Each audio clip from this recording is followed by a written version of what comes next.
Dans le royaume magique de Grand Gaïa, un grand archimage de légende est devenu célèbre en tant que héros qui a mené l'humanité à la victoire dans une guerre brutale contre un autre monde.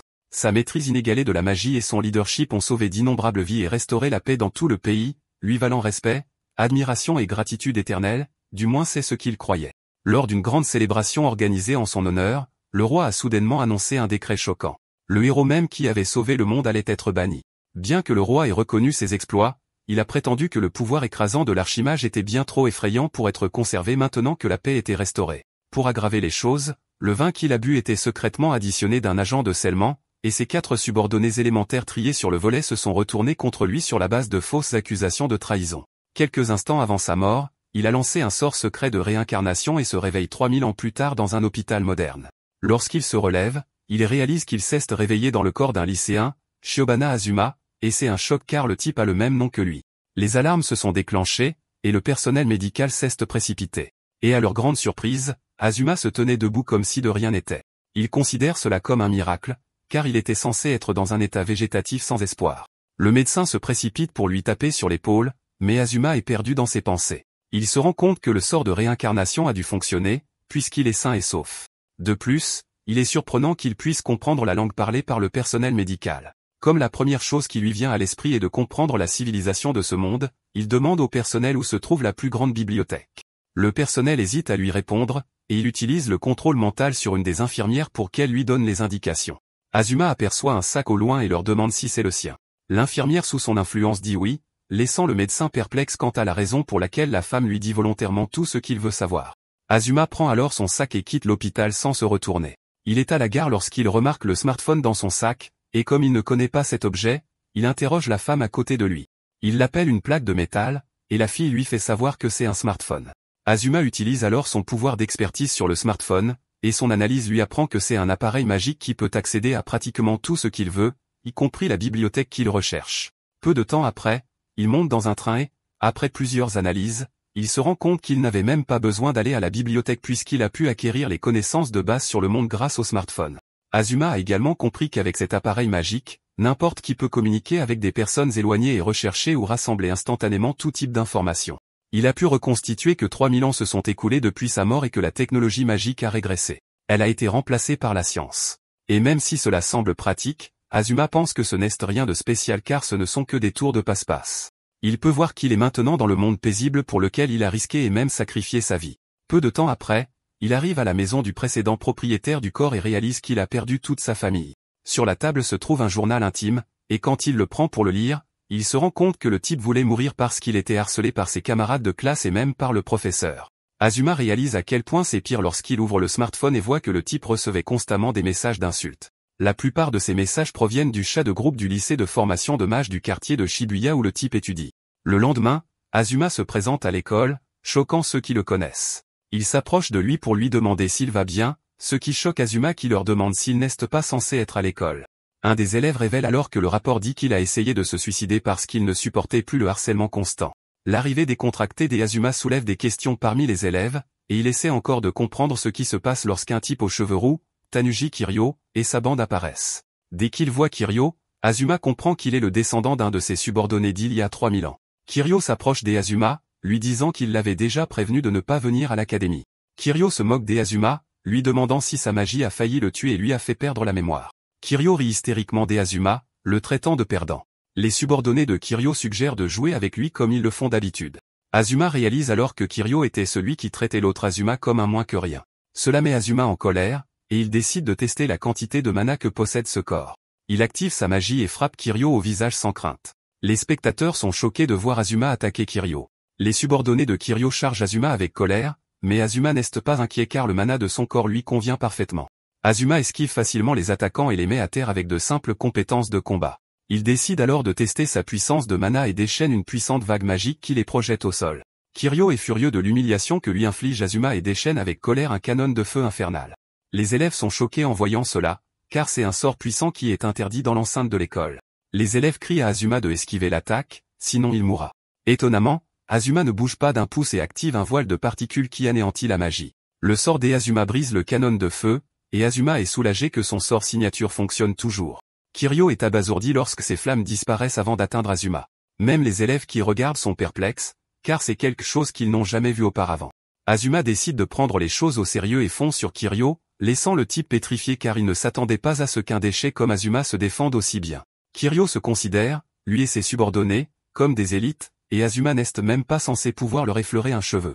Enragé, Kiryu déchaîne une magie puissante qui enveloppe son corps de flamme.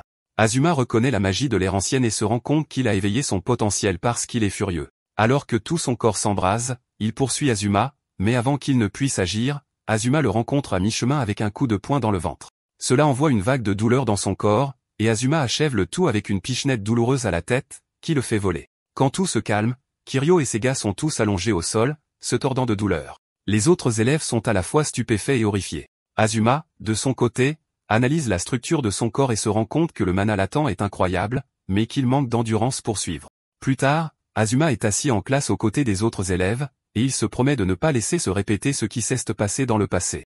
De plus, il n'a aucune intention de pardonner aux descendants de ceux qui l'ont trahi. À ce moment-là, il remarque un appareil étrange sur la table et demande à la fille à côté de lui ce que c'est. La fille, Shinomiya Lily, révèle que c'est un appareil qui permet d'activer la magie moderne à grande vitesse, et qu'on l'appelle une baguette intelligente.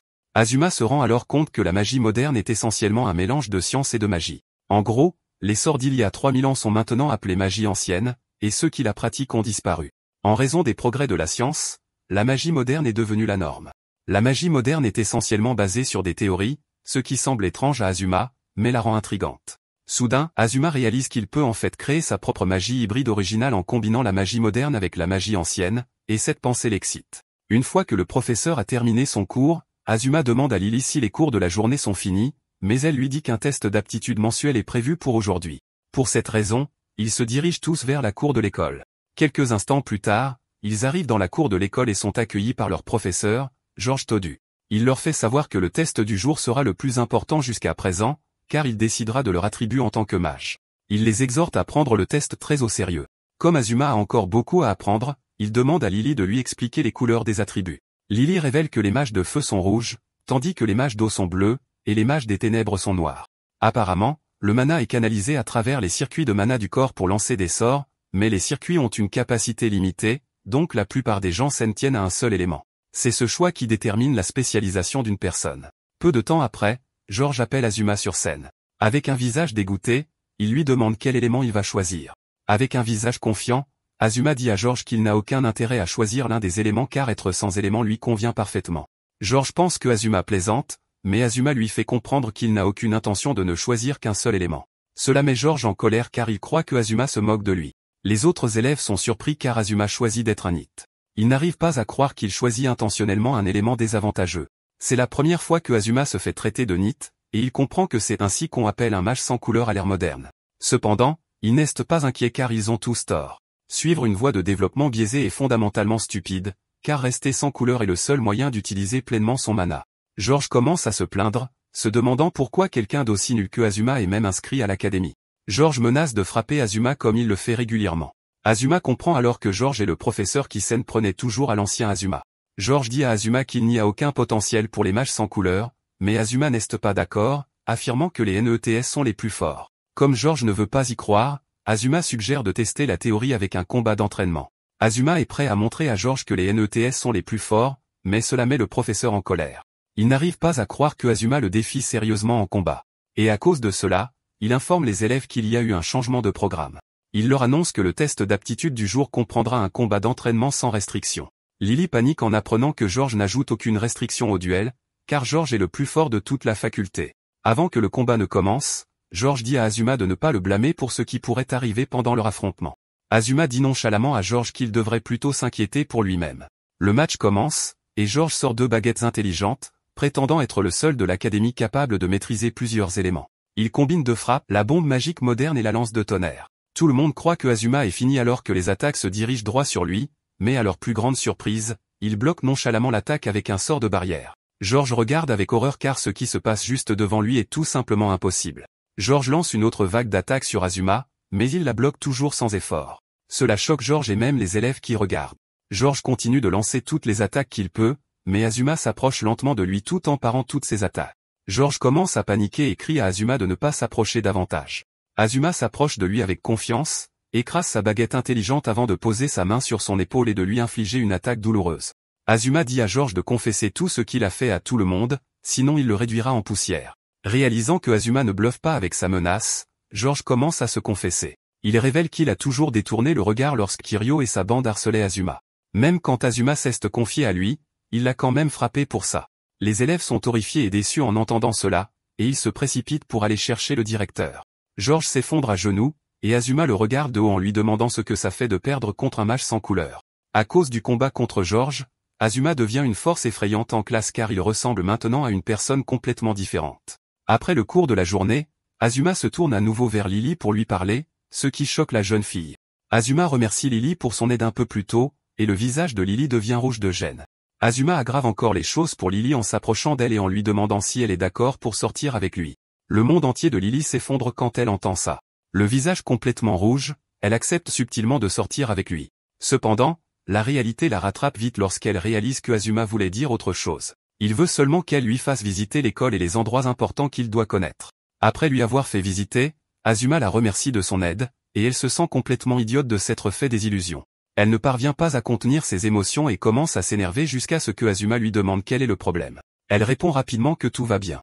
Et pour masquer son erreur émotionnelle, elle emmène Azuma dans le meilleur bâtiment de l'école, la salle des analyses magiques. Lily lui fait savoir que les élèves peuvent utiliser la salle tant qu'ils en font la demande. Azuma dit alors à Lily qu'elle peut maintenant terminer la visite car il a tout bien compris. Il la remercie de son aide et lui assure qu'il la lui rendra un jour. Lily est époustouflée par tout cela, ce qui la pousse à demander si ce type est vraiment Azuma. Elle avoue que Azuma est une personne totalement différente depuis le début de la journée. Azuma admet qu'il peut paraître différent puisqu'il vient de se réveiller la veille et que ses souvenirs sont un peu confus. Il s'excuse alors de l'avoir inquiété. Mais au fond de lui, Azuma est impressionné que Lily ait réussi à sentir que quelque chose n'allait pas. Une fois cela réglé, Lily part et Azuma reste dans la salle d'analyse. Azuma pose sa main sur l'ordinateur et lui demande d'analyser la magie ancienne et moderne. Azuma est convaincu qu'avec l'ordinateur, il peut développer une nouvelle magie hybride originale. Azuma sourit, impatient de l'utiliser le lendemain. Soudain, un type apparaît à côté de lui, lui demandant s'il est Azuma. C'est un choc pour Azuma car il n'avait même pas senti la présence du type. Le type se présente comme étant Izuya Katakura, et il fait partie des S-Four. Azuma ne comprend pas ce que signifie S-Four, et Izuya lui révèle que cela veut dire les 4 forts. En gros, ceux du groupe sont considérés comme les plus forts de l'académie, et Izuya en fait partie. Izuya dit à Azuma qu'il a entendu comment il a vaincu Kiryu, qui est aussi un membre du groupe. Ce qui surprend Izuya, c'est le fait qu'il soit un mage sans couleur. Cependant, Izuya avoue qu'il n'est pas en colère que Azuma ait battu Kiryu, car il n'est pas fan de ses agissements. Pour cette raison, Izuya dit à Azuma qu'il aimerait qu'ils soient amis. Il tend la main à Azuma avec un grand sourire, et Azuma prend un moment avant de la lui serrer et d'accepter l'offre. En se serrant la main, Azuma se rend compte que Izuya lui a jeté une sorte de sort faible, et il suppose que c'est un sort de pistage. Au lieu de s'énerver, il est impressionné car Izuya est capable de lancer de la magie moderne naturellement sans utiliser de baguette intelligente. De plus, il peut clairement voir qu'il est un descendant de son ancien camarade, le mage du vent. Après leur poignée de main, Izuya se retourne pour partir, et Azuma sourit vivement car il accepte en gros le défi des Izuya. Le lendemain, Azuma se rend à la salle des professeurs pour réserver la salle des analyses, et on lui accorde une heure, de 15h à 16h. Pendant le cours ce jour-là, Azuma n'arrive pas à se concentrer, car il est impatient de se rendre à la salle des analyses magiques. Après l'école, il se dirige directement vers la salle. Azuma se concentre sur la magie ancienne, le grand panneau, qui est une forme de magie ancienne qu'il utilisait à l'époque. C'est une procédure où le mana est prélevé de l'atmosphère puis condensé dans le cadre de mana à l'intérieur du corps. Une fois que la magie que le mage veut activer a été déterminée, le mana est transféré du cadre de mana au cadre d'exécution, et le cercle magique formate finalement le processus instable en un modèle fixe. Fondamentalement, la précision et la beauté d'un cercle magique sont proportionnelles à l'habileté du mage. Le mana circule à travers le cercle magique conçu par le lanceur, et lorsqu'il en est libéré, la magie s'active. La magie ancienne, en revanche, ne peut être utilisée que par ceux qui sont élus. C'est essentiellement parce que le mana ne peut pas être raffiné dans le corps sans talent magique. Cependant, les choses semblent différentes à l'ère moderne car le cadre de mana interne et le cadre d'exécution ont été remplacés par un organe appelé le circuit de mana, grâce à l'invention de la baguette intelligente. La baguette intelligente injecte automatiquement le mana dans le circuit de mana du corps et génère artificiellement un cercle magique pour activer le sort. Pour dire les choses simplement, ils ont réussi à créer un processus plus généralisé, rendant possible l'activation de la magie sans aucune différence personnelle innée. Cependant, en raison de la manualisation de la procédure, la puissance de la magie a diminué par rapport à la magie ancienne. Et comme prévu, sans la baguette intelligente, il n'y a aucun moyen d'utiliser la magie. Avec tout cela, Azuma comprend que la création d'une magie hybride mélangeant les technologies anciennes et modernes est l'objectif ultime. Cependant, pour ce faire, il sait qu'il doit maîtriser la magie moderne au plus haut niveau afin de pouvoir conquérir tous les attributs. Il prévoit d'utiliser l'ordinateur quantique pour effectuer les calculs de la théorie de base de sa magie hybride hypothétique. Azuma entre ses données, et une fois qu'il a terminé, il décide d'aller se chercher un verre et d'attendre les résultats des calculs. Soudain, il est projeté dans un espace magique où il se retrouve en train de tomber. Il comprend rapidement qu'il est actuellement attaqué par quelqu'un qui utilise la magie moderne, mais le problème est qu'il ne peut pas voir la personne. C'est alors qu'il réalise qu'il n'y a qu'une seule personne qui a échappé à son radar, et c'est Izuya. Azuma n'arrive pas à croire que le type passe déjà à l'action alors qu'il a suggéré qu'ils deviennent amis. Puisque cela ne dérange pas Izuya de l'attaquer, Azuma prévoit de lui apprendre ce que signifie être son aîné. Comme il est impossible que Izuya l'ait téléporté dans le ciel, Azuma en déduit qu'il s'agit d'un sort d'altération de la perception pour lui faire croire cela. C'est le même type de magie que Izuya utilisait dans le passé, et Azuma est surpris qu'il n'ait pas changé. Néanmoins, Azuma est curieux de voir ce qui se passera s'il continue sa chute libre. À ce moment-là, un groupe de bêtes magiques artificielles apparaît de nulle part. Azuma est forcé de lancer un sort de barrière, et il comprend qu'il restera sur la défensive s'il ne peut pas localiser où Izuya se cache. Azuma planifie son action et décide d'utiliser la magie de décélération pour arrêter sa chute. Mais soudain, il se rend compte qu'il tombe dans une mine magique. C'est à ce moment qu'il réalise que Izuya a déjà placé des contre-mesures dans l'espace magique, qui réagiront toujours au sort qu'il active. Azuma arrive à la conclusion rapide qu'il doit détruire les mines avant qu'elles n'explosent, provoquant une explosion en chaîne. Azuma croit avoir tout sous contrôle jusqu'à ce qu'il se retrouve soudainement en lévitation dans un espace vide sans atmosphère, ce qui l'empêche de respirer. Il est encore en train de gérer cela lorsqu'une série d'explosions secoue l'espace, et c'est à ce moment que Azuma décide finalement qu'il en a assez. Azuma se rend vite compte qu'il risque de suffoquer et de mourir s'il n'agit pas rapidement. Pour couronner le tout, l'espace magique est d'une construction complexe, telle une œuvre d'art. Comme il sait comment Izuya opère, il est presque sûr qu'il se cache quelque part et regarde pour assister à sa mort. Cela signifie que tout l'espace n'est pas autonome, donc Izuya est certainement à proximité en train de regarder par un Judas. Azuma en conclut que sa seule issue est de trouver le Judas, et il entre dans un mode de concentration à 100%. Izuya voit cela et croit que Azuma abandonne enfin, mais en même temps, il n'est pas prêt à se retirer. Soudain, une grande explosion secoue l'espace, et c'est grâce à Azuma qui a canalisé tout son mana concentré dans son cadre d'exécution et l'a libéré d'un seul coup. Izuya est choqué en voyant cela, mais Azuma ne se retient pas et continue d'étendre son immense cercle magique. Il prévoit ainsi d'exposer l'anomalie dans l'espace et de localiser le point d'observation des Izuya. Après quelques instants, il localise enfin Izuya et ne perd pas de temps pour exploiter l'espace. Il brise la magie des Izuya et se retrouve de nouveau dans la salle de magie. Grâce à cela, il confirme que Izuya utilisait une magie d'altération de la perception. Azuma quitte alors la pièce pour trouver Izuya là où il est assis. Azuma s'approche de lui demandant pourquoi il voudrait lui faire du mal alors qu'il lui avait dit plus tôt qu'il aimerait qu'ils s'entendent bien. Izuya se lève d'un bond, excité, disant à Azuma qu'il est tout ce qu'il avait imaginé. Izuya raconte avec quelle facilité Azuma a percé la magie d'illusion et a lancé un sort de lévitation sans incantation. Izuya dit à Azuma qu'il est une personne incroyable pour être capable de faire cela. Izuya continue de danser en comparant la technique des Azuma au plus grand art du monde. Il dit à Azuma qu'il est incroyable et qu'il aimerait comprendre ses circuits magiques. Soudain, le visage des Izuya change alors qu'il dit à Azuma que ce qu'il aime le plus, c'est de voir quelque chose de beau se faire détruire.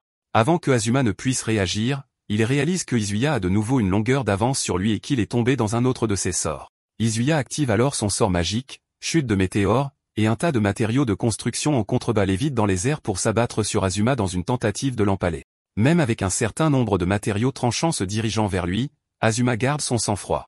Juste avant que les pics ne s'abattent sur lui, il parvient à créer une barrière pour les bloquer. Cependant, Izuya se moque de lui disant qu'il veut voir combien de temps il va tenir. Izuya continue de lancer plusieurs matériaux sur Azuma, le forçant à esquiver sans cesse, et sans aucun doute, il réalise que Izuya essaie de le coincer. Avant que Azuma ne s'en rende compte, il se retrouve au milieu de matériaux de construction destinés à l'achever. Azuma continue de tenir bon, mais Izuya se moque de lui disant qu'il atteint déjà sa limite. Izuya va alors plus loin en attirant un avion vers la position des Azuma. Izuya se pavane en l'air tout en disant à Azuma qu'il est dans son monde. Izuya dit à Azuma qu'il est curieux de voir comment il va bloquer sa dernière attaque. Azuma lève la main en l'air, mais en même temps, il concentre son attention sur son environnement. Pendant ce temps, Izuya prévoit de le piquer avec une aiguille. Mais juste au moment où il lance l'aiguille sur Azuma, ce dernier annule le sort qui protégeait l'avion. Cela choque Izuya, qui regarde l'avion s'écraser. Cependant, il s'avère que c'est une illusion, et que son attaque principale était l'aiguille. Azuma a pu voir clair dans son jeu et a attrapé l'aiguille assez facilement. Azuma se moque de lui lui disant qu'il a déjà percé ses plans à jour. Azuma explique que le sort qui manipule le vent pour faire tomber les débris n'était qu'un leurre.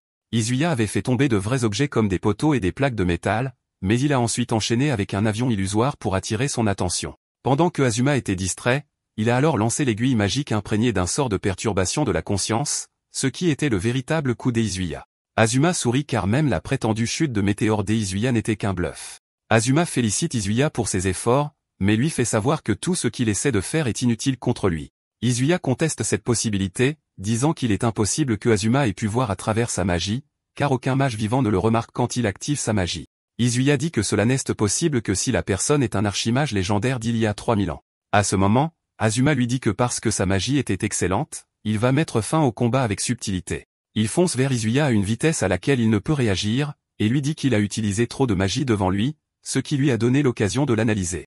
Azuma pose sa main sur la poitrine d'Izuya et déchaîne un cercle magique qui envoie une vibration de douleur à travers son corps. L'effet magique se déclenche, et Izuya hurle de douleur avant de s'évanouir. Azuma se tient droit au-dessus de lui, un sourire aux lèvres, car il a gagné la bataille. Pendant que Izuya était inconscient, il s'est retrouvé à rêver de son ancêtre d'il y a 3000 ans. Il était assez proche des Azuma à l'époque, et il considère Azuma comme une œuvre d'art.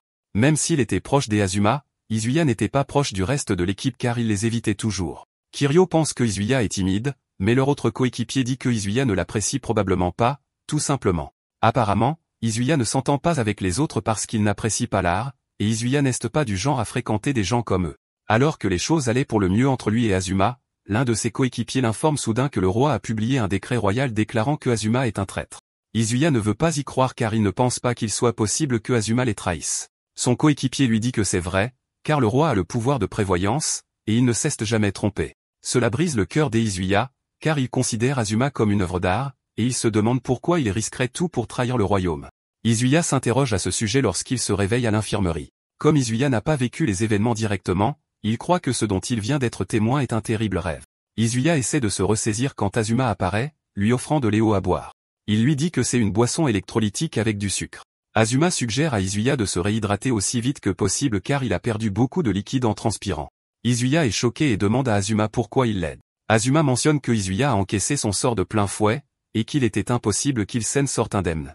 Néanmoins, il lui fait savoir que ses circuits magiques sont toujours stables, et que cela ne semble pas avoir causé de dommages durables. À ce moment, Izuya remarque une serviette dans la main d'Azuma, et c'est là qu'il réalise que Azuma a pris soin de lui pendant qu'il était inconscient. Avec un grand sourire, Azuma dit à Izuya qu'il l'a fait parce qu'il ne veut pas perdre un mage talentueux. D'une voix discrète, Izuya remercie Azuma pour son aide, et lui fait savoir que tous les membres du S4 ne sont pas comme Kiryu. Izuya admet que le pouvoir magique de Kiryu est extraordinaire, mais en même temps, il n'est pas d'accord avec ses idées. Izuya révèle alors qu'il voulait voir à quel point Azuma était fort pour avoir pu vaincre Kiryu. Izuya incline alors la tête devant Azuma pour s'excuser au nom de Kiryu pour tout ce qu'il lui a fait. Azuma sourit et dit à Izuya qu'il n'a pas l'air d'être une mauvaise personne. Il dit ensuite à Izuya qu'il va simplement oublier qu'il lui a tendu une embuscade. Cependant, en échange de cela, il veut qu'il passe un marché. Izuya lui demande quel est le marché, et Azuma dit à Izuya qu'il veut qu'il quitte le S4 et le rejoigne pour créer une nouvelle faction à l'académie. Azuma est prêt à prendre le risque de le recruter, car il n'a pas ses souvenirs d'il y a 3000 ans.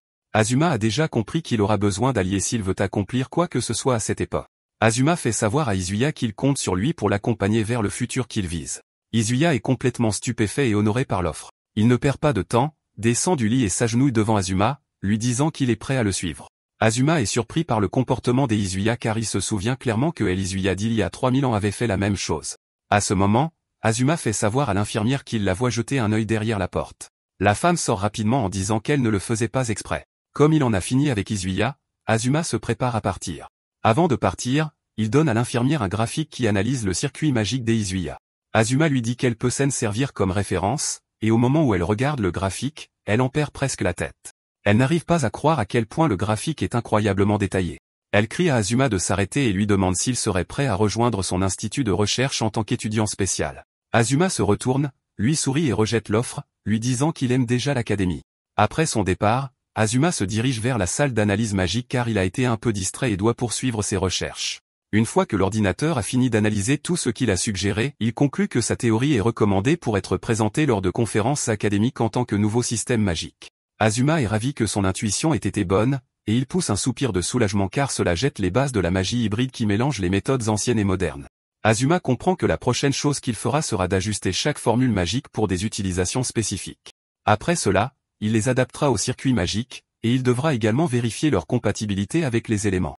Parce qu'il a beaucoup à faire, Azuma réalise que la salle d'analyse magique pourrait bien devenir sa seconde maison.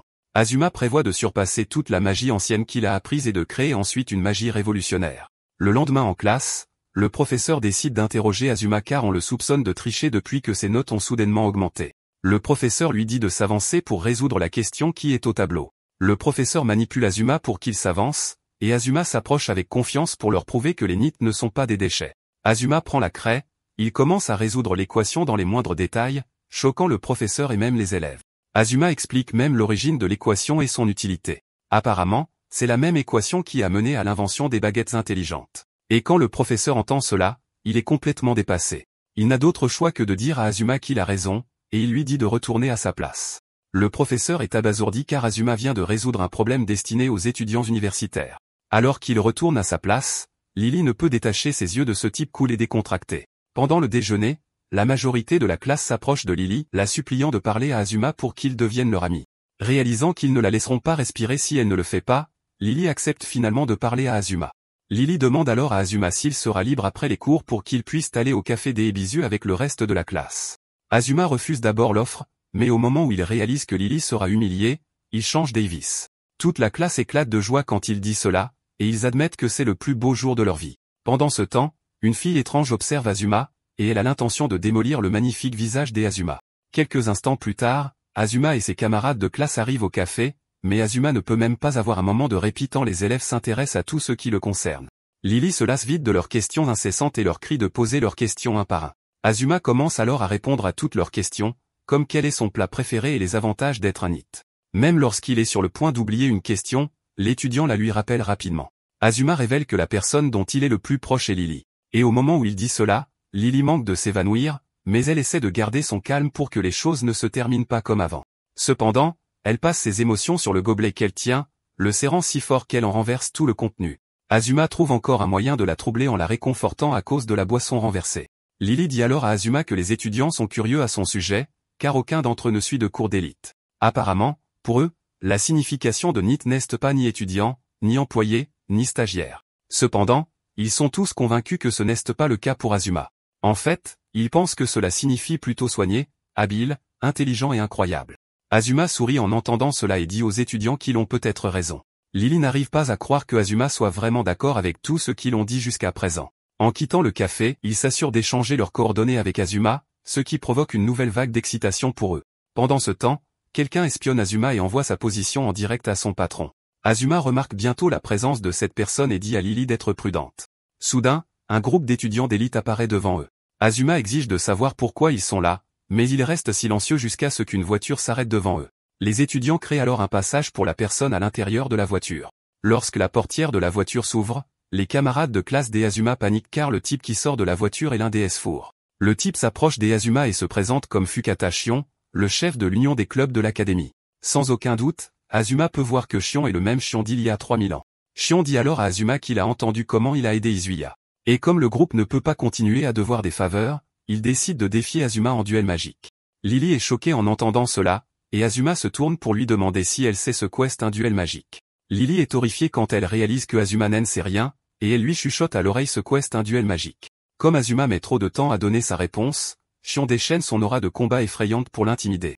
Azuma analyse l'aura et se rend compte qu'il s'agit d'un esprit combatif, dirigé contre lui et le reste de ses camarades de classe. Azuma réalise que Shion est prêt à prendre des otages tant qu'il l'amène à accepter le duel. Comme cela offre également un divertissement pour Azuma, il décide d'accepter le duel. Dès qu'il accepte le duel, Shion rengaine son épée et dit à Azuma que le duel aura lieu le lendemain matin à l'arène centrale de l'académie. Azuma sourit car il n'est pas du tout inquiet, et il est prêt à montrer à Shion pourquoi il est bien meilleur que lui. Plus tard, Azuma se retrouve dans un rêve lucide. Et de l'intérieur du rêve, il est capable de plonger dans son subconscient et ses pensées cachées. Azuma y voit une grande opportunité de creuser dans l'esprit du propriétaire originel du corps. Il se souvient que lors de sa réincarnation, une petite quantité de mana inutilisée est restée dans les circuits magiques de son corps. Comme il n'y a pas touché, il pense pouvoir lire les pensées du propriétaire originel en l'examinant. Il croit également qu'il va y avoir un vestige de l'ancien Azuma dans ses pensées. Pour ce faire, il comprend qu'il doit utiliser la magie pour extraire son esprit, mais il se souvient qu'il n'existe aucune magie ancienne pour cela. Étant le génie qu'il est, il décide d'en créer une. Il saute sur l'idée et commence à assembler tout ce qui devrait la faire fonctionner, et il y parvient. Il sourit parce qu'il est littéralement en train de créer une nouvelle magie dans un espace mental. Azuma est convaincu qu'il sera le seul à faire cela dans l'histoire. Comme prévu, Azuma réussit et extrait les pensées du corps. Le jeune Azuma panique en voyant une copie conforme de lui-même se tenir devant lui, et il exige de savoir où il est. Cependant, sa tête commence à le marteler, et il s'effondre à genoux de douleur. Azuma comprend que la synchronisation de la mémoire entre le jeune Azuma et le corps a commencé. Tous les souvenirs commencent à affluer, et Azuma réalise qu'il a essayé de se suicider dans sa chambre, c'est pourquoi il a fini par perdre connaissance. Après cela, il a atterri à l'hôpital et est tombé dans un coma dont il n'était pas censé se réveiller. Il demande à Azuma si tout ce qu'il vient de voir est correct, et Azuma dit oui. Il lui fait savoir qu'il emprunte actuellement son corps et s'en excuse. Cependant, le jeune homme ne s'en soucie pas car il serait resté dans le coma sans lui. Le jeune Azuma demande alors à Azuma pourquoi quelqu'un d'il y a 3000 ancêtres réincarné dans son corps. Azuma a pris son temps pour expliquer, et quand il l'a fait, le jeune Azuma a presque perdu la tête. Azuma a également ajouté l'histoire de la façon dont Kiryu et le professeur l'intimidaient. Cependant, Azuma les a déjà vaincus et a également abattu d'autres adversaires puissants. Azuma révèle qu'il fait tout cela pour protéger leur corps. Le jeune Azuma panique quand il réalise qu'il serait devenu une mini-célébrité à l'école. Cependant, il ne pense plus que ce soit un problème pour lui puisqu'il est déjà mort. Le jeune Azuma révèle alors qu'il se souvient enfin comment tout cela est arrivé. Quand il était dans le coma, une pluie de météores est passée à proximité, et les météores étaient aspirés dans un énorme trou noir. Cependant, à l'intérieur du trou noir se trouve une particule de lumière qui a attiré son attention. Il raconte que la lumière vacillait comme si elle luttait, et il a décidé de prendre la place de la lumière. Le jeune Azuma a plongé et il n'a cessé de tomber. Il a réalisé qu'il était quelqu'un qui voulait mourir mais qui a vécu, tandis que le vieil Azuma était quelqu'un qui voulait vivre mais qui a fini par mourir. Le jeune Azuma sourit, disant que c'est probablement arrivé comme ça devait arriver. Cependant, le vieil Azuma n'est pas d'accord, disant qu'ils sont deux âmes partageant un corps, et qu'aucun d'eux ne peut exister en tant que Azuma seul. Avec confiance, Azuma dit au jeune Azuma qu'ils sont actuellement dans leur histoire, et il promet de réaliser son rêve. Le jeune Azuma sourit, et des larmes coulent de ses yeux quand il entend cela. Lui et le vieil Azuma se serrent la main, et il le remercie pour son aide. Le jeune Azuma dit au vieil Azuma qu'il est satisfait du fait qu'il essaie de l'aider à réaliser son souhait. Le jeune Azuma demande alors au vieil Azuma s'il y a quelque chose qu'il peut faire pour aider, et le vieil Azuma parle au jeune Azuma de son expérience au café. Il dit au jeune Azuma que Lily criait une sorte d'incantation étrange, comme vous tous changez en mocha blanc. Cela a laissé le vieil Azuma perplexe, et il demande au jeune Azuma s'il peut lui traduire cela. Le jeune Azuma rit en entendant cela, et il dit au vieil Azuma que ça ne le dérange pas d'aider. Mais à ce moment-là, son corps commence à s'estomper, leur indiquant que leur temps est écoulé. Le jeune Azuma remercie alors le vieil Azuma de l'avoir ramené. Avant de disparaître, il dit au vieil Azuma qu'il va continuer à jeter un œil à leur histoire. Quand Azuma se réveille, il sait que le jeune Azuma n'est qu'une pensée persistante, mais en même temps, il veut réaliser tous ses vœux. Pendant ce temps, à la résidence de Shion, on le voit assis devant un cristal géant connu sous le nom de nitrure de Wurtzite aurical qui n'est extrait que dans les montagnes appartenant à la famille Fukata depuis des générations. C'est essentiellement le métal le plus dur de la planète, et après que Shion a fini de méditer, il tranche le métal en morceaux avec son épée. À ce moment, la fille étrange qui harcelait Azuma plus tôt apparaît sur le terrain d'entraînement de Shion. Il s'avère qu'elle est aussi l'une déesse four, et qu'elle est Mizuhara Miyun. Miyun est impressionnée par l'efficacité de l'épée de Shion, car elle est capable de trancher le matériau comme si de rien n'était. Shion dit alors à Miyun qu'il a déjà regardé la vidéo qu'elle lui a envoyée, et il est surpris que Izuya et Kiryu aient perdu de cette manière. Shion mentionne qu'il fait peut-être partie du S4 juste pour la forme, mais en même temps, il tenait Izuya et Kiryu en haute estime. Il les considère comme les incarnations du prestige de l'académie. Pour cette raison, il n'a aucune intention de faire preuve de pitié envers quiconque menace le prestige de l'académie. Miyun est d'accord avec lui disant que s'il sous-estime Azuma parce que c'est un NIT, il ne fera que le regretter, tout comme Izuya et Kiryu. Shion sort alors son épée, et il jure par la lune dans le ciel qu'il va vaincre Azuma. Il dit qu'il se fiche de ce qui pourrait arriver à Azuma, car l'autorité de l'académie est bien plus grande qu'une vie humaine. Miyun est heureuse d'entendre cela, et elle exhorte Shion à démolir le joli visage des Azuma.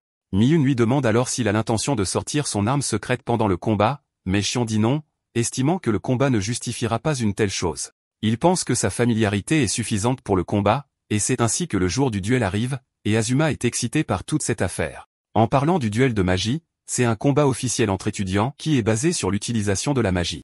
Apparemment, les étudiants de l'institution sont classés en fonction du résultat d'un duel de magie. Et comme d'habitude, les classements vont de F à S. Les étudiants de haut rang bénéficient de divers privilèges au sein de l'académie, ce qui rend la chose plus attrayante. Dans la salle d'attente de l'arène, c'est tout ce que Azuma a appris de Lily. Lily pense que Azuma a dû en entendre parler avant, car c'est une connaissance commune à tous les étudiants. Cependant, Azuma lui fait savoir que c'est la première fois qu'il en entend parler, et il la remercie de le lui avoir dit. Lily est surprise d'entendre cela, et elle suppose que Azuma souffre toujours de cette histoire de confusion de mémoire. À cause de cela, elle se donne pour mission de le soutenir. Soudain, elle réalise qu'elle est en fait dans la salle d'attente d'Azuma, et elle commence à fantasmer comme elle le fait toujours. Il faut la voix d'Azuma l'appelant pour la sortir de la zone de fantasme dans laquelle elle s'était plongée. Azuma lui montre alors deux cravates, une noire et une blanche, lui demandant laquelle est la plus belle. Lily choisit la noire, et Azuma la remercie de son aide.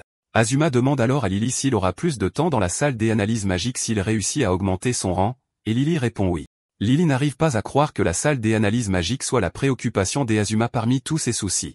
Azuma dit alors à Lily que Shion le traite de fauteur de troubles pour l'école, et Lily le confirme en lui montrant l'article de presse détaillant son combat avec Shion. Shion avait déclaré à la presse son désir de châtier Azuma qui est en train de détruire l'académie. Même quand Azuma voit l'article, il n'est pas ému par celui-ci, et cela choque Lily. Elle ne revient pas du culot d'Azuma, car Shion est un maître de l'escrime magique japonaise et l'héritier des mines de métaux rares qui fournissent les baguettes intelligentes. En gros, ses dons à l'académie se chiffrent en milliards, c'est pourquoi personne à l'académie ne peut le défier. Lily dit à Azuma que même s'il a raison, l'opinion publique sera manipulée pour faire croire que la justice est du côté de Shion. Azuma prend un moment pour réfléchir à tout cela, et il ignore simplement tout. Il demande ensuite à Lily comment sa cravate lui va. Lily est époustouflée par son aura, et elle lui assure que la cravate lui va bien. Sur ce, Azuma se lève pour partir pour le duel. Lily est choquée qu'il n'y ait aucune once de peur chez ce gars, se demandant s'il écoutait même ce qu'elle disait. En chemin vers l'arène, il tombe sur Izuya, et les deux échangent ce que l'on pourrait décrire comme un regard codé. Pendant ce temps, Shion est arrivé à l'arène, et les élites l'acclament, lui disant de démolir Azuma et de l'achever. Peu de temps après, Azuma apparaît également. Shion le félicite de ne pas s'être enfui, et Azuma apprécie le geste. Soudainement, Shion demande à Azuma qui il est. Cette question choque Azuma qui pense que Shion a deviné qu'il était un être réincarné. Shion dit à Azuma qu'il prend le match au sérieux car Azuma a réussi à vaincre Kiryu et Izuya, ce qui n'est certainement pas un coup de chance. C'est précisément pourquoi il demande à Azuma qui il est, et il accompagne la question d'une aura de combat écrasante. Azuma ne bronche même pas face à toute cette intimidation, et il dit simplement à Shion qu'il est Azuma. Shion est impressionné que Azuma n'ait même pas bronché quand il a essayé de le submerger avec son aura de combat, et il lui fait savoir qu'il n'a aucune intention de le sous-estimer. Shion lui dit qu'il va l'affronter avec tout ce qu'il a et l'écraser de toutes ses forces. Azuma sourit en entendant cela, disant à Shion que c'est exactement ce qu'il espérait, et il l'assure qu'il ne se retiendra pas non plus. Juste au moment où l'arbitre s'apprête à commencer le match, Shion lui dit d'attendre. Shion dit alors à Azuma qu'il est prêt à lui faire preuve de pitié car c'est la coutume pour la noble famille Fukata. Shion dit à Azuma que s'il soumet sa lettre de retrait à cet instant, il est prêt à le laisser s'en tirer avec une défaite par forfait. De cette façon, Azuma ne serait pas blessé, mais ce serait dommage que les étudiants qui se sont rassemblés soient venus pour rien.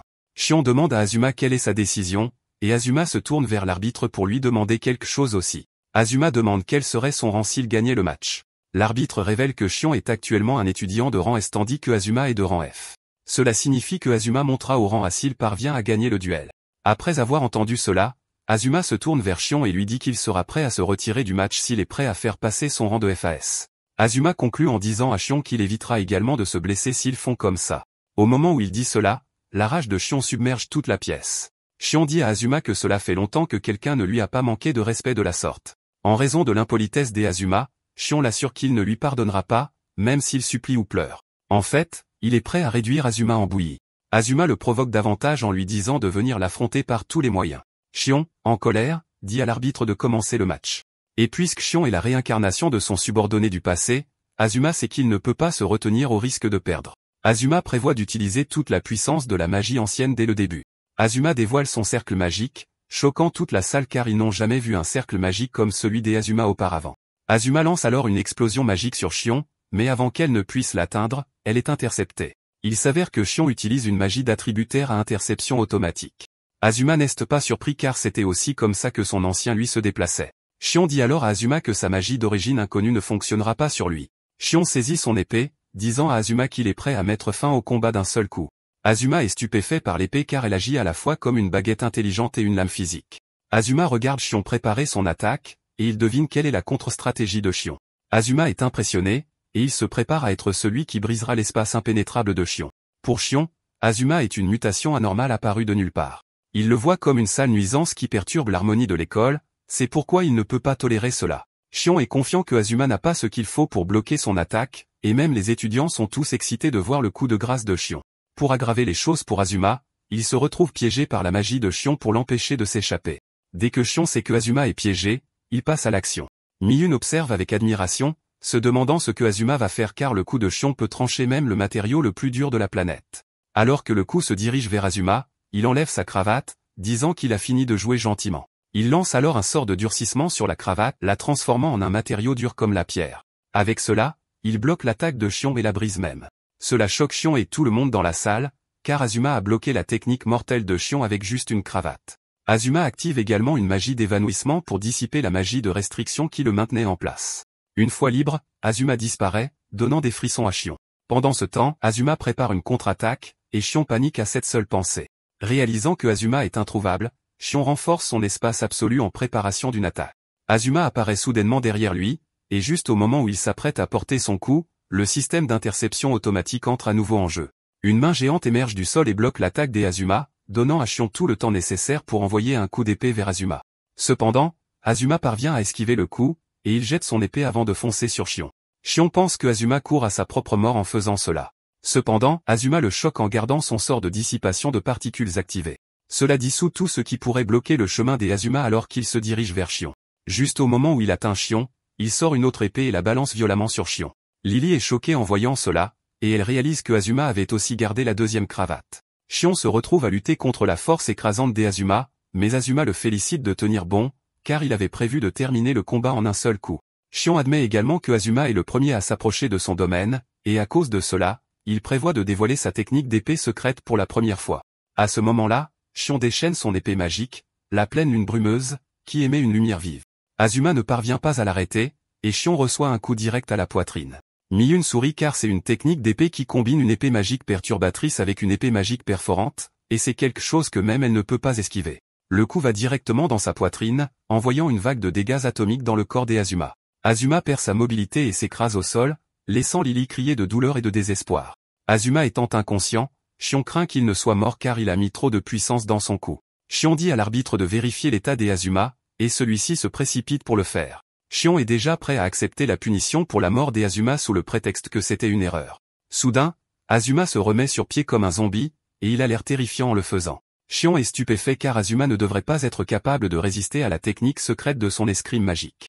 Azuma dit alors à Xion qu'il avait tort depuis le début car il pensait donner son maximum, mais il méprisait inconsciemment Xion.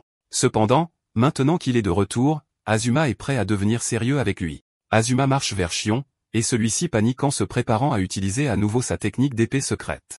Azuma sait que le mana de son corps est démentiel, mais il manque d'endurance. Il se rend compte que les dégâts qu'il a subis de la part de Xion plus tôt étaient mortels, et pour éviter de faire traîner les choses, il prévoit de terminer le combat rapidement. Azuma prévoit de compresser le mana dans les circuits magiques jusqu'à la limite seuil afin d'améliorer temporairement ses capacités physiques. Même si c'était la première fois qu'il le faisait, il a réussi à le faire facilement, son corps brillant intensément. Azuma est reconnaissant d'affronter un adversaire puissant, car cela l'a poussé à se lancer dans la construction et l'expérimentation en plein champ de bataille. Pendant que Azuma réfléchit à tout cela, Xion y voit une ouverture pour l'attaquer. Xion prévoit de porter le coup de grâce, mais avant qu'il ne puisse le faire, Azuma apparaît derrière lui. Xion est stupéfait par la vitesse du gars, se demandant comment un humain peut atteindre une telle vitesse. Néanmoins, il croit qu'il a encore une arme secrète, et il libère son familier. Son familier émerge du sol pour attraper les jambes des Azuma. Xion se moque des Azuma car il croit avoir réussi à restreindre les mouvements des Azuma. Cependant, Azuma l'a choqué en sortant le familier d'une seule main. Azuma le projette au loin comme si c'était du papier avant de l'achever avec un sort magique, choquant toute la salle. Azuma dit à Xion que son option d'interception automatique a maintenant disparu puisqu'il a éliminé son familier. Xion tremble en voyant cela, et Azuma s'approche de lui en lui disant que c'est terminé. Xion n'arrive pas à croire ce qui se déroule sous ses yeux, car il est censé être le meilleur épéiste japonais. Cependant, il n'est pas prêt à concéder la défaite, et il crie de toutes ses forces pour invoquer son dernier recours. Il y a 3000 ans, Azuma avait surpris Xion en train de développer une nouvelle magie qui fait ressortir les capacités cachées en soi. Xion dit à Azuma qu'il est possible d'augmenter la quantité de mana inhérente d'environ 10 fois. Azuma fut impressionné en entendant cela, mais Xion mentionna qu'il y avait un effet secondaire. Il lui dit que le côté brutal du lanceur se manifestera une fois qu'elle sera utilisée. À cause de cela, Xion pense qu'elle nécessite plus de raffinement. Néanmoins, il révèle qu'ils ont trouvé un humain apte à l'expérience. Et comme ce sera une expérience dangereuse, Azuma lui demande qui est le sujet de l'expérience. Shion dit alors à Azuma à qui il pense. Et après avoir entendu cela, Azuma dit à Shion de continuer son travail, l'assurant qu'il va compter sur sa nouvelle magie. Maintenant, dans le présent, Shion est capable d'activer cette magie, et son alter ego émerge. Il fonce sur Azuma comme un maniaque, prêt à le découper en morceaux. Même Azuma peut voir que le gars est devenu incroyablement rapide en boostant son circuit magique et en améliorant considérablement ses capacités physiques. La vitesse folle de Shion force Azuma à sauter continuellement en arrière, et Shion se moque de lui disant d'arrêter de fuir. Avec la capacité destructrice de Shion qui se déchaîne, Azuma peut voir qu'il a réussi à éveiller son potentiel d'il y a 3000 ans. Il comprend que les autres ont également fait de même lorsqu'ils se sont retrouvés dans un état extrême. Néanmoins, Azuma ne pense pas que Shion représente encore une menace pour lui. Peu de temps après, Shion accule Azuma, ce qui était son plan de jeu depuis le début. Azuma est impressionné que même dans son état de folie, il calcule encore ses mouvements. Shion est content que tout ait fonctionné, et il dit à Azuma qu'il va l'attaquer avec sa dernière technique secrète. C'est une technique qui tire des dizaines de l'épée magique mortelle en un coup, la nouvelle lune brumeuse. Azuma est inquiet car il ne sait pas s'il peut même encaisser les dégâts de la technique de front. Même face au danger, Azuma pense toujours avoir le dessus. Azuma comprend alors qu'il doit intercepter la technique secrète de Shion. Sur ce, Azuma construit un cercle magique pour intercepter le barrage d'attaque de Shion. Le cercle magique forme une lentille tridimensionnelle géante, et la première attaque de Shion touche la lentille géante positionnée par Azuma. En plus de la compétence analytique que Azuma a infusée dans le cercle magique, il y a ajouté un arrangement novateur. Au lieu d'analyser automatiquement la cible touchée, il transmettait les informations brutes et exposées directement à Azuma. Azuma effectue alors une analyse à haute vitesse dans son cerveau en utilisant le superordinateur comme référence. Avec cet ordinateur en marche, il a pu traiter les informations à une vitesse proche de celle de la lumière. Cela fait essentiellement paraître les coups rapides de Shion lent, car il n'y a aucun moyen de battre la vitesse de la lumière. Pour mettre en perspective à quel point c'est impressionnant, Azuma a pu terminer tout cela en seulement 0,1 seconde. Dès qu'il a terminé, il bloque les attaques de Shion et le contre, ce qui envoie une onde qui repousse Shion en arrière. Cependant, il se ressaisit et poursuit Azuma, mais ce dernier bloque facilement l'attaque. Azuma saisit son épée et la brise avant de frapper Shion très fort au visage pour le mettre à terre. Azuma pointe son épée sur Shion, le pressant de se rendre ou de se faire poignarder de la pire des manières. Réalisant qu'il va se faire tuer s'il continue à faire le brave ou l'obstiné, Shion n'a d'autre choix que de se rendre. Azuma lui sourit alors, lui demandant s'il a enfin appris où est sa place. Puisqu'il a déjà perdu, Shion demande alors à Azuma comment il a pu prédire son attaque car c'est impossible pour le cerveau humain de le faire. Azuma sourit, et il comprend sa confusion. Il explique alors qu'il a appliqué le principe de l'ordinateur quantique qui se trouve dans l'analyse magique pour stimuler le mana circulant dans son cerveau. Shion est surpris en entendant cela, et Azuma dit que la science fonctionne en fait bien avec la magie ancienne. Cependant, Azuma lui fait savoir qu'il a pu développer ses contre-mesures grâce à Izuya. Avant de venir au combat, Izuya avait dit à Azuma que Shion possédait une personnalité alternative agressive. Il l'informe qu'il a une personnalité normale douce et une autre, qui est agressive. Il a exhorté Azuma à ne pas baisser sa garde tant qu'il n'aurait pas vaincu l'alter ego. Shion refuse de croire qu'il soit possible pour un mage ordinaire de faire cela, et Azuma lui sourit, lui disant qu'il n'est pas un mage ordinaire car il est un grand mage. Pendant ce temps, les étudiants ont éclaté de joie en célébrant la victoire d'Azuma, et Lily ne pourrait être plus fière dans les gradins. Après la bataille, la nouvelle de la défaite écrasante de Shion se répand largement, et ils savent que c'est quelque chose qui restera dans les livres pour les générations à venir. Azuma a également reçu sa récompense pour avoir vaincu Shion, et il a été promu au rang A, ce qui comporte des avantages supplémentaires, comme une plus longue période de temps dans la salle des analyses magiques. Azuma est ravi d'avoir réussi cela, car il n'aura plus à demander l'autorisation d'utiliser la salle tous les jours. De plus, cela rendra sa mission encore plus rapide. Azuma attend avec impatience les choses qui seront créées à l'aide de l'ordinateur quantique. Plus tard dans la journée, Azuma rentre chez lui, et il se rend compte que cela fait une semaine qu'il s'est réincarné, et sa connaissance de l'ère moderne s'est approfondie. Il a également beaucoup appris sur la Terre et sur le fait qu'il y a eu une discontinuité culturelle entre il y a 3000 ans et aujourd'hui. En gros, il y a des choses qui ont été transmises de l'Antiquité au temps moderne, et d'autres non. La source de la discontinuité est appelée la Grande Calamité. À cause de cela, la magie décline et la science se développe. Azuma est content que ce ne soit qu'un déclin, et non une éradication complète. La magie ancienne est devenue minoritaire et a été traitée comme une secte, mais elle est revenue plus tard sous les projecteurs grâce au pouvoir de la science. Elle a été arrangée en magie moderne en utilisant le pouvoir scientifique que n'importe qui peut utiliser, contrairement à la magie ancienne qui nécessite du talent pour être utilisée. Et pour mettre les choses en perspective, le royaume qui a trahi Azuma il y a longtemps a péri. Cependant, comme Azuma a rencontré 3 de ses anciens subordonnés, il en déduit que Miyun est aussi quelque part dans l'académie. En fait, il pense que le roi qu'il a trahi dans le passé est également présent à l'ère moderne.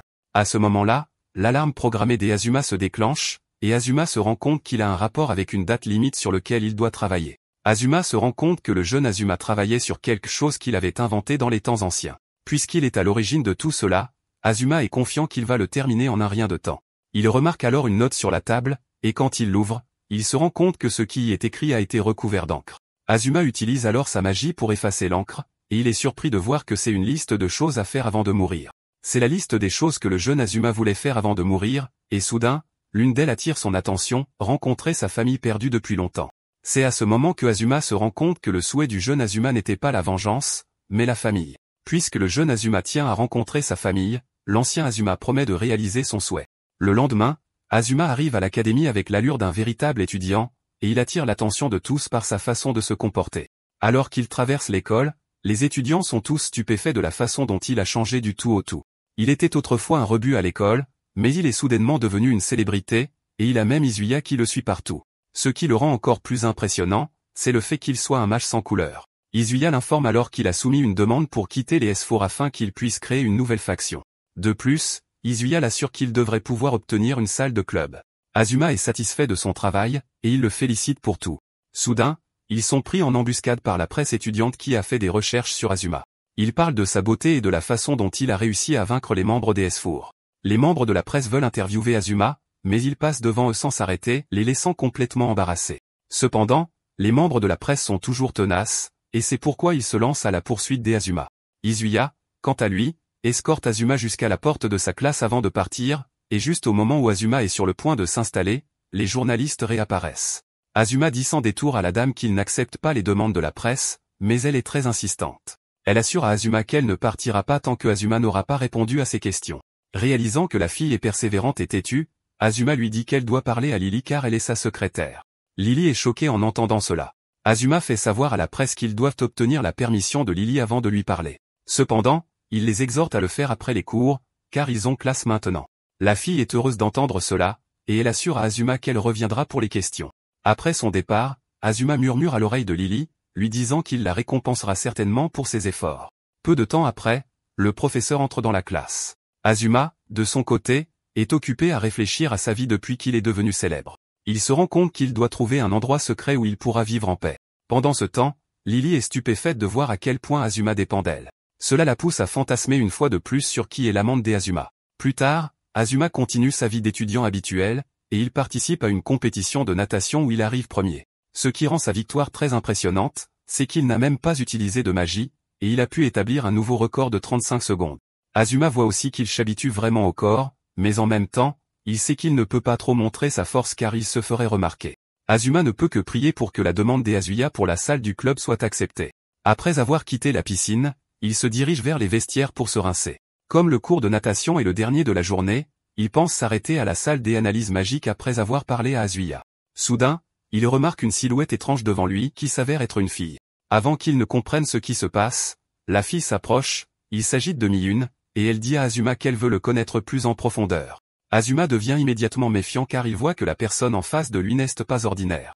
Azuma essaie de rester calme, disant à Mi-un qu'elle est actuellement dans les toilettes des hommes. Cependant, Mi-un soutient qu'elle est au bon endroit. Azuma suggère alors qu'elle parte avant que les autres garçons n'entrent et la trouvent. Cependant, elle fait savoir à Azuma qu'ils sont les seuls présents. Azuma se retourne et réalise que tout est déjà différent. Même les étudiants ont disparu, et il réalise rapidement que quelque chose ne va pas. Il se demande s'il s'agit d'une attaque magique, mais il comprend qu'il est dans une situation précaire. Il décide de mieux analyser la situation, et pour ce faire, il conclut que mettre de la distance entre lui et Mun fonctionnera très bien. Azuma se précipite vers la porte, et alors qu'il s'apprête à traverser le vestiaire, il entend soudain Mun derrière lui. Cela le laisse choqué et confus alors qu'il essaie de comprendre ce qui se passe réellement. Il se demande comment elle a bien pu le rattraper. Soudain, Mun apparaît derrière lui disant de s'habiller car son corps est tentant. Azuma l'ignore et se concentre pour essayer de comprendre ce qui se passe vraiment. Il pense d'abord à de la magie de téléportation, mais il écarte l'idée car il ne peut confirmer aucune trace d'incantation. Il décide de jouer le jeu et de découvrir quel est son plan. En enfilant ses vêtements, Muni remarque que Azuma se tient sur ses gardes, et elle l'exhorte à rester calme car si elle avait voulu le blesser, elle l'aurait fait. Elle dit à Azuma qu'elle veut juste qu'il sache tout sur elle avant qu'il ne prenne sa décision. Azuma est confus par cela car il ne sait pas ce qu'elle entend par tout savoir. Après s'être assuré qu'elle lui a bien fait peur, Mi-un se présente enfin, disant à Azuma qu'elle est une idole avec plus de 3 millions de followers. Elle se présente de la manière la plus chic possible, mais cela ne provoque aucune réaction chez Azuma, qui la regarde d'un air absent. Au fond de lui, il essaie de comprendre ses techniques car il les connaît d'il y a 3000 ans. Azuma sait à quel point c'est dangereux pour lui s'il est incapable de découvrir le secret de Mune. Comme il ne remarque aucun signe de magie ancienne, il se demande si elle a pu acquérir une nouvelle magie après sa résurrection. Mune remarque bientôt à quel point Azuma est tendue, et elle décide de lui parler d'elle. C'est essentiellement la raison pour laquelle elle voulait être seule avec lui. Mune commence par citer des exemples d'animaux comme les mantes religieuses qui mangent toujours leur partenaire mâle. Elle mentionne qu'il y a beaucoup de créatures dans le monde qui mangent leur partenaire mâle, et elle considère cela comme un comportement inutile et stupide. Mune révèle alors que, de son côté, elle veut être dominée et consumée par un mâle supérieur. Cependant, elle ne veut pas d'un mâle faible car elle veut être dominée par un homme fort qui peut la surpasser. Elle mentionne qu'elle peut sentir l'odeur supérieure émanant des Azuma qui a pu vaincre les 3 autres membres des S4. Soudainement, elle ajoute que Azuma est un sadique. Azuma est choqué en entendant cela car il ne sait pas ce qui lui donne une telle idée. Mune croit qu'ils sont compatibles, et c'est pourquoi elle veut tester sa force. Elle déclenche une entaille très près des Azuma qui lui coupe les cheveux. Cela lui glace le sang car il sait qu'il serait mort, n'ayant pas pu sentir l'attaque. Cela le laisse tremblant car il ne veut pas croire que sa vitesse surpasse celle des coups d'épée de Shion. Azuma écarte cette idée, se disant qu'il y a une autre ruse derrière tout ça. Mune sourit à Azuma, l'exhortant à ne pas la décevoir, et Azuma, de son côté, se ressaisit enfin pour percer le mystère de Mune. Azuma observe son environnement et mémorise tout quand il est blessé au bras par une attaque de Mune. Avant qu'il ne s'en rende compte, un autre coup l'atteint à la jambe, et Mune lui dit qu'il sera libre de faire ce qu'il veut d'elle s'il parvient à la battre. Cependant, elle lui fait savoir que s'il ne parvient pas à poser un doigt sur elle, elle le tuera. Elle lui dit alors qu'il est libre de s'incliner devant elle et de ramper à ses pieds s'il ne veut pas qu'elle le tue. Mune dit que briser un sadique comme Azuma serait une joie pour elle.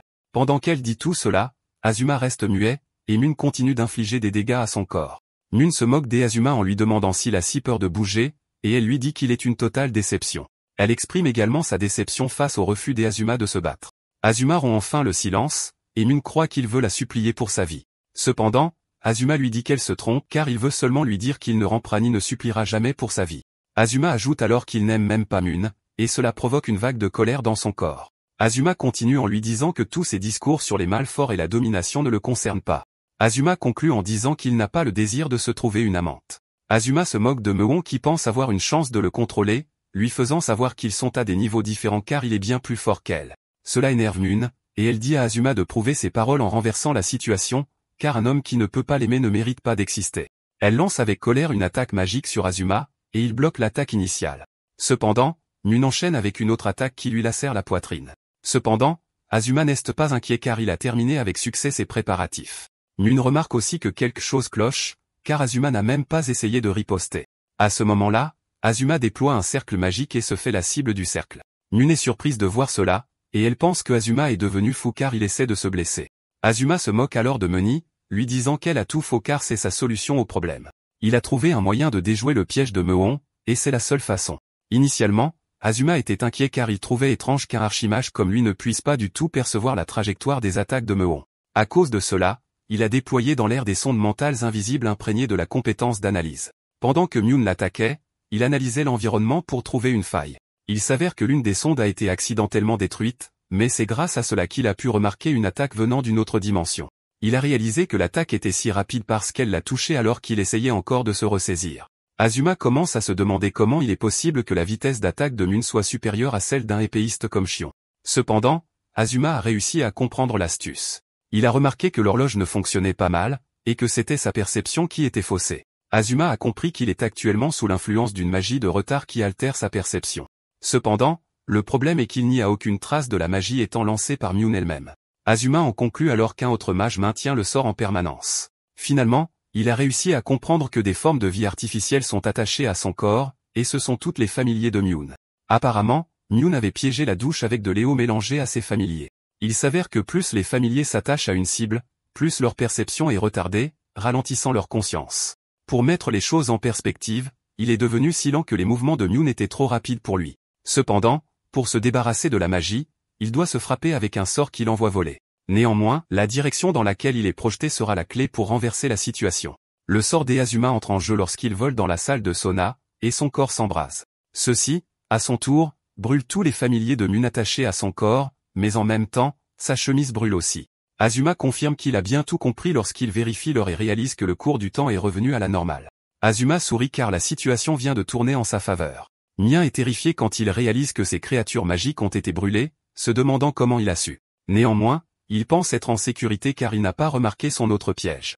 Cependant, Azuma le choque en lui disant qu'il peut voir qu'il a aussi les mêmes formes de vie magique sur son corps. Azuma dit que leur effet magique est une vitesse et une agilité élevées, ce qui est essentiellement un retard et une accélération. Azuma dit qu'il est capable de déployer son piège grâce à la synergie de ces deux sorts. Nun est en état de choc complet en entendant cela, car Azuma a pratiquement tout compris. Nun décide alors d'attaquer le premier, et il lance une attaque à grande vitesse, mais celle-ci ne peut plus rivaliser avec la perception des Azuma. Nun apparaît derrière Azuma, il lance un puissant laser aquatique sur lui, mais il disparaît avant même que l'attaque ne puisse l'atteindre. Soudain, Azuma apparaît derrière lui, et quand il essaie de s'enfuir, il réalise qu'il n'a aucune chance car Azuma a déjà bloqué toutes ses voies de fuite. Azuma lui fait savoir qu'il ne peut en aucun cas s'échapper. Il lui fait savoir qu'il va anéantir tout le mana qui l'entoure. Azuma le frappe alors avec une puissante attaque magique qui brise son mana et le laisse sans défense. Nun tombe à genoux et regarde avec horreur son mana disparaître dans les airs. Azuma s'approche de lui disant que le combat est terminé et l'exhorte à ne plus résister. Soudain, Azuma remarque quelque chose d'étrange. Il réalise que Mien est un homme, et il lui demande si c'est de cela qu'il parlait quand il disait être au bon endroit dans les toilettes des hommes. Mien avoue et dit qu'il peut modifier la forme de son corps en contrôlant les hauts à l'intérieur, mais comme son mana a été épuisé, son véritable soi a été révélé. Cependant, il fait savoir à Azuma que ses sentiments sur le fait de vouloir être dominé par un homme fort ne sont pas un mensonge. Nun dit à Azuma qu'il est libre de se moquer de lui, mais Azuma le surprend en plaçant une serviette sur lui. Azuma s'excuse auprès de lui, disant que détruire ses vêtements n'était pas son intention. Nun est stupéfait et ne croit pas ses yeux quand Azuma s'incline devant lui en s'excusant. Il lui demande alors pourquoi il le traite comme une fille, et Azuma révèle que le genre n'a pas d'importance. En fait, il est prêt à l'aider à réparer sa Smart Rod, et Azuma sourit en lui expliquant comment il a pu voir à travers son attaque. Le visage de Nun devient tout rouge quand il réalise que Azuma est un parfait gentleman. Azuma lui rappelle alors ce qu'il a dit sur le fait de se donner à lui s'il parvenait à le vaincre. Puisqu'il a réussi à le vaincre, il lui dit qu'il a un ordre pour lui. Azuma dit qu'il a des choses qu'il souhaite accomplir à l'académie, et il a besoin de son talent pour la conception magique car il est exceptionnel. Azuma énonce alors clairement ses souhaits. Il dit à Mien qu'il veut qu'il quitte les S4 et rejoigne sa faction. Mien rappelle alors à Azuma qu'il a dit qu'il ne l'aimait pas. Azuma confirme en disant qu'il ne l'aime effectivement pas, mais qu'il aime le fait qu'il soit téméraire. Cependant, il ne le déteste pas non plus, et cette déclaration laisse Mien le visage tout rouge. Azuma suggère alors qu'il aille chercher un uniforme de rechange avant que quelqu'un n'arrive. Il lui fait aussi savoir qu'ils ont des choses à discuter. Tel un enfant surexcité, Mewen reconnaît sa grandeur en l'appelant sur Azuma. Plus tard, on voit le directeur de l'académie recevoir son familier dans son bureau. Étonnamment, il ressemble terriblement au roi d'il y a 3000 ans. Il demande à son familier s'il a pu recueillir des informations utiles pour lui. Le familier projette alors ses découvertes sur l'écran. Le familier a pu filmer le combat entre Azuma et Nun, ce qui choque le directeur. Au moment où il voit Azuma, il réalise qu'il l'a déjà vu quelque part. Il se souvient que Azuma a tenté de se suicider il y a quelque temps, mais après son réveil miraculeux, il a fait des choses insensées. Après avoir regardé de plus près, le directeur réalise rapidement que Azuma est le même Azuma d'il y a 3000 ans. Il comprend que la tentative de suicide du jeune Azuma est ce qui a donné au vieil Azuma la chance de se réincarner dans son corps. Le directeur est surpris que Azuma soit rené à cette époque, et il en conclut que la chaîne du destin qui les lie a été forgée. Cependant, il est prêt à briser cette chaîne et à couper les liens avec Azuma pour toujours. Le directeur est satisfait du travail de son familier, et il lui donne en récompense une pierre magique de haute qualité fabriquée par la Swaraji Corporation. Le familier prend joyeusement la pierre magique et la consomme. Quelque temps plus tard, on voit Azuma en classe lisant ses notes pendant que le professeur parle de philosophie et des pionniers de la philosophie, comme Socrate. Il semble que le professeur perde son temps car toute la classe est concentrée sur l'élégant Azuma. Au même moment, Lily reçoit un message du club de la presse lui disant qu'ils intervieweront Azuma ce jour-là, quoi qu'il arrive. Peu de temps après, le cours s'est terminé, et le professeur était simplement heureux que tout se soit déroulé sans encombre. Lily lui dit alors qu'elle aimerait lui parler au sujet du club de la presse. Azuma réalise qu'il a mis Lily dans une situation difficile, mais c'était la seule chose qu'il pouvait faire à ce moment-là. Azuma dit alors à Lily qu'elle lui est d'une grande aide, et il n'a pas oublié sa promesse de la récompenser. Lily explose presque de rougeur quand Azuma dit cela. Azuma aggrave la situation en s'approchant d'elle et en lui disant qu'il aimerait qu'ils s'entendent encore mieux. Lily accepte, mais elle est confuse quant à ce qu'il veut dire par là. Après avoir dit cela, il se retourne pour partir tandis que Lily panique là où elle est. Azuma se dirige ensuite vers la salle des analyses magiques avec l'intention de créer une magie révolutionnaire ce jour même. Au moment où il entre dans la pièce, il remarque que quelque chose est différent, et à cet instant, une fille apparaît devant lui. Azuma reste sur ses gardes jusqu'à ce que la fille s'incline soudainement devant lui, l'appelant son maître tout en s'excusant de l'avoir fait attendre. C'est alors que Azuma réalise que l'assistante IA autonome qu'il a créée avec toute sa sagesse est enfin opérationnelle. Apparemment, il travaillait sur l'IA comme projet parallèle pour le développement de sa nouvelle magie. Azuma exprime sa surprise que l'IA soit apparue si rapidement. Il touche sa joue pour confirmer qu'elle a un corps holographique. L'IA dit alors à Azuma que les simulations sont déjà terminées, et elle lui fait savoir qu'elle peut reproduire des milliers de modèles dans la pièce concernant la nouvelle magie qu'il développe. Azuma est heureux d'entendre cela, et il suggère qu'il commence immédiatement. L'IA s'incline devant Azuma en acceptant son ordre. Il s'avère que Azuma voulait seulement créer l'IA pour comprendre la magie moderne, mais il a fini par créer quelque chose de plus sophistiqué que prévu. Azuma pensait au départ que la magie moderne était nulle, mais après en avoir appris davantage, il réalise que cette magie est en fait décente. Azuma se rend compte que l'IA deviendra quelque chose de plus puissant et dépendant s'il continue à lui enseigner tout ce qu'il sait. Et pour ce qui est des connaissances générales, il prévoit de compter sur Lily. Après qu'elle a terminé toute la simulation, elle suggère qu'il l'essaie en temps réel. Elle active l'ordinateur, et il commence à calculer tout ce qui est nécessaire. Avant que Azuma ne s'en rende compte, tout le processus s'est prolongé tard dans la nuit. Azuma est reconnaissant d'avoir été promu à un rang, ce qui lui a donné plus de temps pour rester dans la salle des analyses magiques. À ce moment-là, l'IA dit à Azuma de se reposer au moins 8 heures car son scan montre qu'il est fatigué. Azuma est d'accord avec elle, disant qu'il s'est battu à plusieurs reprises depuis sa réincarnation. Il admet que le monde moderne est très stimulant, et il s'est retrouvé en quelque sorte absorbé par celui-ci. Azuma remercie alors l'IA pour ses conseils, mais elle ne pense pas mériter d'éloges car elle n'est qu'un code source. Azuma n'est pas d'accord avec elle, disant que son comportement est humain en soi. Et comme c'est lui qui l'a conçu, il le sait très bien. Il lui vient alors à l'esprit qu'elle a besoin d'un nom. Azuma se souvient que son GPU était de fabrication allemande, et il décide de lui choisir un nom allemand. Après y avoir réfléchi une minute, il opte pour Val, et Val accepte humblement ce nom. Elle rougit même. Et quand Azuma voit cela, il souligne que c'est une partie de ce qui la rend humaine. Quelques instants plus tard, Val lui dit que la simulation est presque terminée. Et de la façon dont Azuma voit les choses, il semble que cela va fonctionner. À ce moment-là, un message d'urgence arrive pour Azuma. Azuma demande à Val qui est l'expéditeur, et il est choqué d'apprendre que c'est le directeur de l'académie. Le directeur dit à Azuma de venir immédiatement à son bureau, et cela laisse Azuma se demandant pourquoi il a été convoqué. Puisqu'il s'agit du directeur, il comprend qu'il ne peut ignorer la convocation. Azuma dit alors à Val de continuer la simulation. Il lui dit aussi d'exécuter un certain code de programme, et une fois terminé, d'envoyer les matériaux à Azuya en son nom. Val accuse réception de l'ordre et lui indique le chemin vers le bureau du directeur. Alors qu'il quitte la pièce, Azuma n'a aucune idée qu'il est observé par le familier du directeur. Dans un flashback d'il y a 3000 ans, on voit des guerriers affronter des créatures d'un autre monde, les Oméga. Les guerriers ont perdu de nombreux camarades, mais ils refusent de reculer, car s'ils le font, le royaume en souffrira. Soudain, l'ennemi commence à préparer une attaque coordonnée qui anéantirait les guerriers obstinés. Même face au danger, les guerriers restent inébranlables. Et juste au moment où ils sont sur le point de rencontrer leur créateur, Azuma apparaît de nulle part, bloquant l'attaque et anéantissant les Oméga d'un seul coup avec une force dévastatrice. Lorsque la poussière retombe, les guerriers le remercient pour son aide, et il leur dit de rapporter la situation au Sénat. Azuma regarde autour de lui et se réprimande de ne pas avoir pu sauver les guerriers morts. Quelques instants plus tard, ses subordonnés le rejoignent sur le champ de bataille. Les 4 sont également énervés d'être arrivés en retard, ce qui a causé la mort d'innombrables guerriers. Izuya suggère alors qu'ils se consolent en se disant qu'ils ont anéanti les envahisseurs. Nune exprime son inquiétude au sujet des créatures, car elle ne les trouve pas dans l'encyclopédie magique. Shion révèle que les créatures sont apparues de nulle part, comme si elles venaient d'un autre monde. Azuma dit alors à ses camarades qu'ils doivent rester vigilants face à ces agaçants envahisseurs. Soudain, le roi Mel apparaît sur les lieux pour louer leurs grands exploits. Azuma s'incline immédiatement devant lui pour l'accueillir, et le roi l'exhorte à se relever. Azuma presse le roi de quitter la zone car elle est dangereuse, et Mel l'assure qu'il en est conscient, mais qu'il doit voir la situation de ses propres yeux. Et il remercie Azuma pour son aide, car il a pu voir les envahisseurs de ses propres yeux. Azuma révèle que tout s'est passé exactement comme Mel l'avait dit, et même s'il y a eu des pertes, les envahisseurs ont été arrêtés. Mel félicite Azuma pour son excellent travail, et il remarque soudain qu'il est blessé au bras. Azuma lui dit de ne pas s'en inquiéter car ce n'est qu'une égratignure, mais Mel l'ignore. Il déchire une partie de sa toge et l'utilise pour panser son bras, choquant Azuma.